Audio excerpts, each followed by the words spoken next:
ایران سے پھر تبدیلیاں ہوتی گئی، ملاوٹیں ہوتی گئی،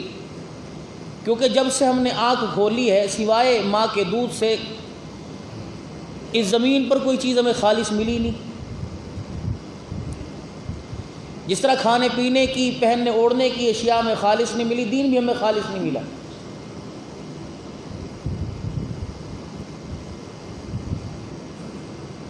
جو ایمان کا سبق مکے کی دھرتی پہ رحمت للعالمین صلی اللہ علیہ وسلم نے حضرات صحابہ اکرام رضوان اللہ علیہ مجمعین کو پڑھایا تھا،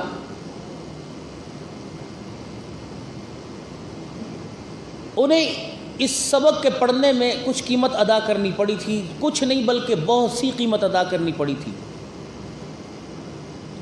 جو آج پوری دنیا کے میڈیا پر اور لوگوں کی زبانوں پر جاہل طبقہ، پڑھا لکھا طبقہ تو ان کے نام کے ساتھ فوراً رضی اللہ تعالی عنہ لگاتا ہے، ایک امت کا جاہل طبقہ جسے دین سے کوئی واسطہ نہیں، اسے فارغ بیٹھنے میں کے علاوہ کوئی کام نہیں، اور ان لوگوں پر تنقید کر رہا ہے کہ جن کے دروازے پر کبھی حضور دولہا بن کے گئے یا وہ حضور کے دروازے پہ دولہا بن کے آئے۔ آپ اہل علم ہو، عقل والے لوگ ہو، الحمدللہ اس معاشرے کے اونچ نیچ کو سمجھتے ہو، آپ کو اندازہ ہوگا کہ ہم اپنی کوئی نسبت برقرار رکھنے کے لیے کوئی تعلق یا ساری باتیں چھوڑیں۔ آج بھی الحمدللہ اس جمعہ کے خطبہ میں 3-4 اضلاع سے حضرات آئے ہوئے ہیں، جھنگ سے، لاہور سے، ٹوبہ ٹیک سنگھ سے، کمالیاں سے،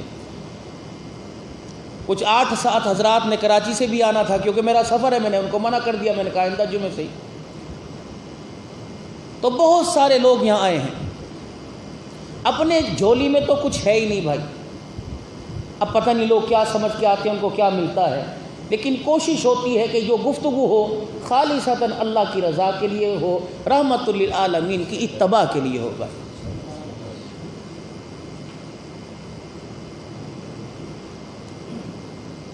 پوری دنیا کے اندر اس وقت مذہب کے نام پر جو کھیل تماشا ہو رہا ہے، عذراء کرم آپ حضرات سے درخواست کروں گا اس کھیل تماشے کے بہکاوے میں آنے کی ضرورت نہیں۔ صحابہ کی عزت اپنی عقل سے اور اپنے علم سے مت کرو، صحابہ کی عزت قرآن نے جو بتلائی ہے اس روح سے صحابہ کی عزت کو کرو۔ اصحاب رسول اور اہل بیت رسول کی عزت جو رحمت للعالمین نے اپنی نبوت والی زبان سے ارشاد فرمائی ہے، اس چیز کو سامنے رکھتے ہوئے باقی دنیا جو مرضی کہے، قرآن کریم کی ایک آیت ہے، اس آیت میں اللہ نے فرمایا وَكُلًّا وَعَدَ اللَّهُ الْحُسْنَى، اللہ نے سب سے جنت کا وعدہ کیا ہوا ہے بھائی۔ اب میں اور آپ کون ہوتے ہیں ان کی جنت میں، ان کے جنت میں جانے میں رکاوٹ بننے کے لیے کون ہوتے ہیں ہاتھ میں؟ اس کا مطلب ہے انہیں کوئی فرق نہیں پڑ رہا، وہ آج بھی حضور کے روضے میں حضور کی زیارت کر کے مسکرا رہے ہیں۔ ان پر سوچنے اور ان پر تنقید کرنے میں ہمارا مال کاروبار نہیں جا رہا، ہمیں پتہ ہی نہیں ہمارا ایمان جا رہا۔ دنیا کے کسی انسان کے ساتھ اللہ نے یہ لقب نہیں لگوائے۔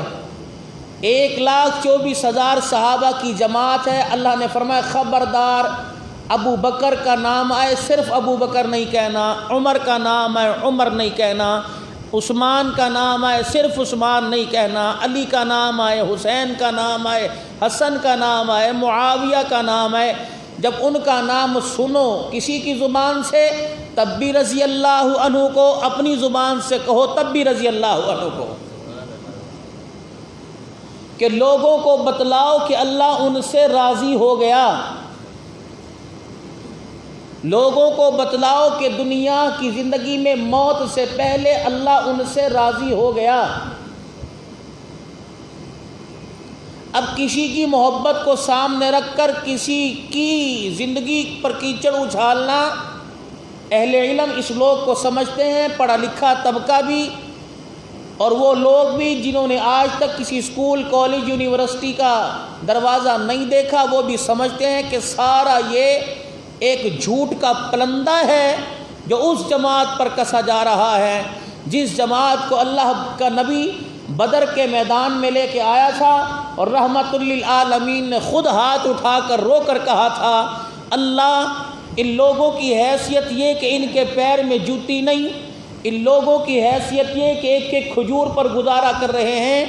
ان لوگوں کی حیثیت یہ کہ ان کے پاس 8 تلواریں ہیں، 313 لوگ ہیں، لیکن اللہ تیرا محمد روئے زمین پر تیرے سے یہ کہہ رہا ہے اگر یہ بچ گئے تو تیرا دین بھی بچے گا، اگر یہ ختم ہو گئے تو قیامت تک تیرا نام لینے والا بھی دنیا پر کوئی نہیں ہوگا۔ تو صحابہ کا معیار ہمارے ایمان کی سند ہے، صحابہ کی عزت کی بقا ہمارے ایمان کی بقا ہے۔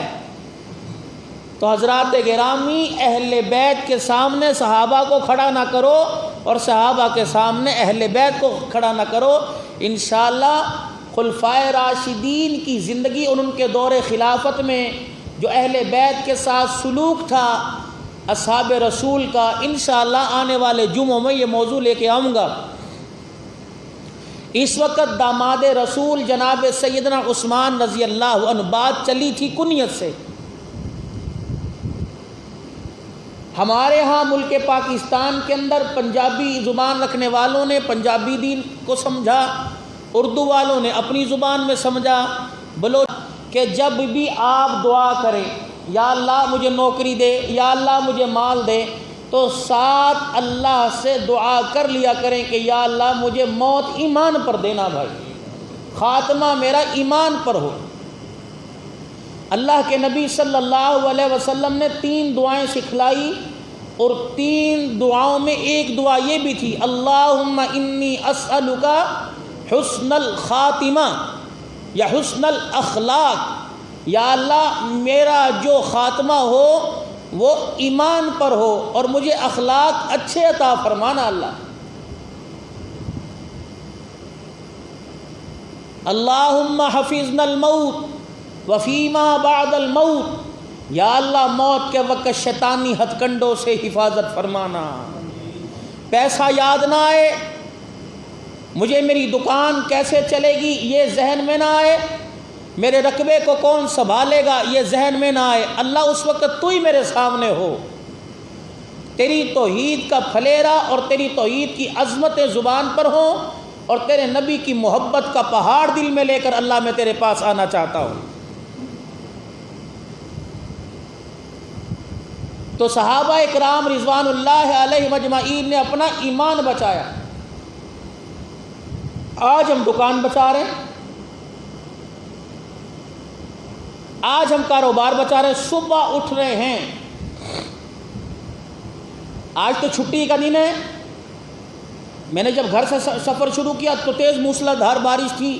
اور تقریباً 4 بجے سے 6:45 بجے تک تو مسلسل رہی، پھر انتظار کر کر کر بارش میں سفر ہوا، لیکن ایسی حالت میں بھی اگر دکان کھولنی ہو بتاؤ کوئی گھر پہ رہے گا؟ نئے کپڑے نہیں تو پرانے پہن کے جائے گا، موٹر سائیکل کی یعنی پانی بھر جائے گا تو پیدل چل اتنے پانی میں چوڑے میں گند میں جائے گا۔ اگر یہی کیفیت اللہ کے گھر کے اندر آنے کی بن جائے تو اللہ کو کتنا پیار آئے گا۔ لوگ کہتے ہیں مولوی صاحب اسی مولوی تھوڑی ہیں، تجھ تے مولوی تھوڑا تے کم ہویا، ساڈا کام تھوڑی ہے، نمازاں پڑھنیاں، قرآن پڑھنا، تلاوت، یہ تو آپ کا کام ہے، ہمارا کام تھوڑی ہے۔ مولوی صاحب جاندی کریا کرو، بچوں کا بھی کچھ ویکھن دیا کرو۔ اللہ کی قسم آج تو بچوں کو دیکھ رہا ہے، کل جب مر گیا قبر میں اتارنے کے بعد تیرے بچوں نے تجھے کوئی نہیں دیکھنا، یہ پکی بات ہے، یہ پکی بات ہے۔ ہمارے بچوں نے مرنے کے بعد ہمیں کوئی نہیں دیکھنا۔ ماں کی گود میں جب آئے، جب میرے بچہ پیدا ہوا میرے گھر کے اندر، آپ کے گھر کے اندر آپ کا لاڈلا آیا آپ کی بیوی کی گود میں، میری بیوی کی گود میں، تو ہم نے کیا ہمارے گھر کے اندر دودھ موجود نہیں تھا؟ ہمارے گھر میں شہد بھی تھا، ہمارے گھر میں گھٹی بھی تھی۔ جب ہم ہسپتال لے کے گھر والی کو جاتے ہیں ڈلیوری کے لیے تو کیا ٹوکری میں کپڑے، پتہ نہیں پہنے گا کہ نہیں، اللہ کہتے ہیں میں نے اس کا کفن تمہارے گھر میں بھیج دیا، تم اس کے کپڑے لے کے جا رہے ہو۔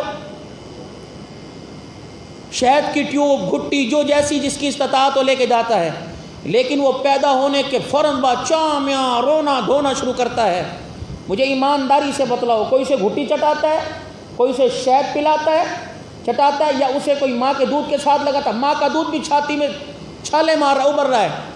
اور وہ بھی بلک رہا ہے کوئی چیز میرے منہ میں آئے کہ دنیا ہے اللہ نے اسباب کے ساتھ جوڑ دی۔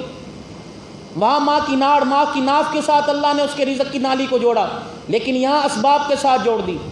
سب سے پہلے امی ابو دادا دادی بہن بھائی کیا کرتے ہیں؟ جلدی کرو مولوی صاحب کو بلاؤ، پہلے اذان دلواؤ پھر خوراک دیں گے، پہلے اللہ کا نام سناؤ پھر خوراک دیں گے۔ لیکن جیسے ہی بڑا ہوا نظام ہی بدل گیا، کبھی پہلے دکان کھولو پھر نماز پڑھیں گے۔ اللہ نے صبح صبح نماز کا سجدہ رکھا، فرمایا او بندے مجھے میری عزت کی قسم تو نماز کا سجدہ کر دے، تو دکان پر جا یا نہ جا، اگر مجھے زمین سے رزق دینا پڑا میں زمین پھاڑ کر بھی تجھے رزق دوں گا، اللہ فرماتے ہیں۔ اب یہاں ایمان کا پتہ چلتا ہے ایمان کہاں ہے، یہاں ایمان کا پتہ لگتا ہے ایمان کہاں ہے۔ پہلے ماں کی گود میں آئے، اللہ نے پہلے اپنا نام سنوایا کہ رزق بعد میں میری عبادت پہلے۔ جب بڑا ہو جائے بندے یہی ترتیب رکھنا، یہی طریقہ رکھنا، سٹیپ بائی سٹیپ چڑھ کے آنا، یہ نہ ہو کہ رزق کا پہلا نمبر آ جائے عبادت کا دوسرا نمبر آ جائے۔ تو میرے عزیزو، اللہ کی عبادت اس کا نام تو ہمیں ماں کی گود سے ملا تھا، جس کو ہم نے دکان کے ذریعے، جس کو ہم نے کاروبار کے سامنے عوض میں بیچ دیا ہے۔ تو ازراہ کرم صبح دکان کھولنے سے پہلے اللہ کا نام بلند کرو، اس کے بعد جا کر دکان کھولو۔ یہ الٹ ہے، جب یہ الٹ طریقہ استعمال کیا تو سود پر پیسہ اٹھانا پڑا، ادھار پر مال لینا پڑا۔ جب یہ الٹ طریقہ استعمال کیا تو لوگوں کی منتیں کر کر کے قرضے اٹھانے پڑے۔ جب واپس پلٹ آئیں گے، سیدھا جوتا سیدھے پاؤں میں، الٹا جوتا الٹے پاؤں میں۔ آج ہم نے سیدھا الٹے میں الٹا سیدھے میں پہن لیا، قمیض الٹا پہن لیا، شلوار الٹی پہن لی، ہمارا رنگ ڈھنگ نسل عقل سب کچھ تبدیل ہو گئی۔ اسی لیے جوتے پڑ رہے ہیں، پڑھتے رہیں گے۔ آج ایک ہاتھ سے پڑھے، آنے والے وقتوں میں دونوں ہاتھوں سے پڑھیں گے۔ ہم لوگوں کو کہیں گے یار لائن لگی ہوئی ہے، جوتے مارنے والے زیادہ کرو، ہمارے پاس وقت کوئی نہیں، کم ہے۔ اگر یہی حالت رہی میرے میاں میرے بھائی، آ جاؤ پہلے والے سبق پر۔ صبح اٹھ کر پہلے اللہ کی عبادت، صبح اٹھ کے پہلے اللہ کی عبادت، پھر ذریعہ معاش۔ اللہ فرماتے ہیں اگر صرف ذریعہ معاش کے لیے نکل جائے گا تو تیرے ساتھ کوئی نہیں ہوگا، جب میرے آگے سجدے کر کے جائے گا تو تیرے ساتھ تیرا رحمان بھی جائے گا، رحمان کی مدد بھی تیرے ساتھ جائے گا۔ اور اسی لیے اللہ کا قرآن کہتا ہے الف لام میم